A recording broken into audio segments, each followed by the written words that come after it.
Pangulong Bongbong Marcos, akala ko matuwid ka na tao. Ikaw, First Lady, akala ko matuwid kang tao.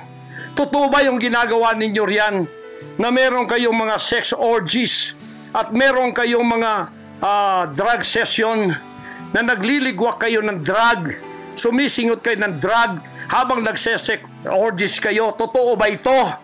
Totoo bang kayo ay may mga session ng nagarkila kayo ng mga voodoo expert from Africa, pagkatapos mga witchcraft sa India, at ang inyong session Martes at pagkatapos Biyernes dyan sa Malacanang upang inyong aswagin, i-witchcraft ako, Vice President Sara at Pangulong Digong at ang lahat ng